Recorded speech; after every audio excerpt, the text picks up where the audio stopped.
Бірді қойсам. 2 қосу m қосу n қосу 12 тең 0. Я? X-ің орнына 1-ді қойып жатырмын. X-ің орнына 2-ні қоямын. Минус 16, сосын плюс 4m, m-ді білмеймін ғой неше екен, я? Сосын минус 2n қосу 12 тең 0. Осы жүйені шешесін. Екі айнымалысы бар теңдеулер жүйесі шығады. 6-шы класты есімізге түсіруіміз керек. Мына жерде ары қарай есептейтін болсам, m қосу n тең 2 мен 12-ні қоссам 14 ол теңдіктің келесі бетіне минус 14 болып өтеді. Сосын 4m минус 2n тең минус 4 шықты, теңдіктің келесі бетіне плюс 4 болып өтеді. Мынаны шешу үшін қандай тәсілді қолданам енді? Қосу тәсілін қолданайық, мақұл. Жалпы неше тәсілі бар бұны шешудің? 3 түрлі тәсілі бар. Соның ішіне қосу тәсілі, алмастыру тәсілі, графиктік тәсілі сен өзіңе ыңғайлысын аласың. Мысалы, қосу тәсілі деп қалдың, қосу тәсілінде 2 көбейтесің, я? Апа, 2 көбейіп қашыға, астында 2 қысқартсақ. Болады екен, сөйтесіз сақта. Мына жерге 2-ге қысқартып жібере салам. Сонда m қосу n тең минус 14, неқта 2m минус n тең 2. Екеуін қосып жіберем. Қоссам 3m тең 14-ке 2-ні қоссам минус 14, я бұл? Минус 12.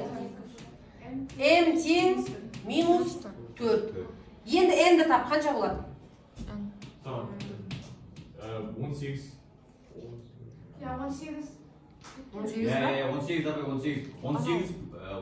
плюс минус 4 тең 14. Минус 4 қосу n тең минус 14 дейді. Значит, n қаншаға тең? 18 емес қой, минус 10 ғой. Минус 10.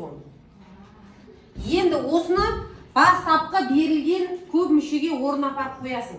Сонда 2x куб минус 4x квадрат, я? Минус 10x плюс 12 тең 0 деген теңдеуді шешуім керек. Сонда не шығады?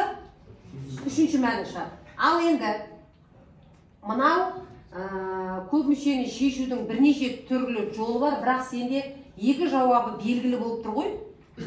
Біреуіне, кез келген біреуіне бұрыштап бөліп көрейік. Жаңағы бұрыштап бөлуді енді қолданасың. 2x квадрат, 2x куб минус 4x.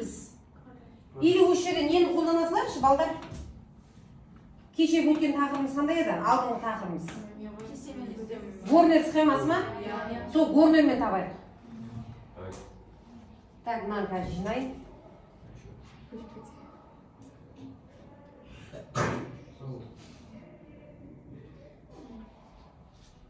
Ал горнер схемасын қолданайық. 2 минус 4. Бірінші сызып алайын.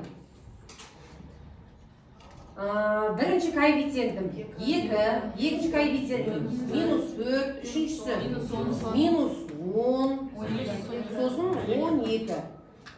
X куб квадрат бос мүше бәрі түгел, я? Нешеге бөлейін? Біріне ма, минус 2-сіне ма? Біріне бөле берейік, мақым, бір. Мына алғашқы коэффициентті өз түсек. Сосын екеуін көбейтем, қосамын. Сосын екеуін көбейтем, қосамын. Екеуін көбейтем, қосамын. 0.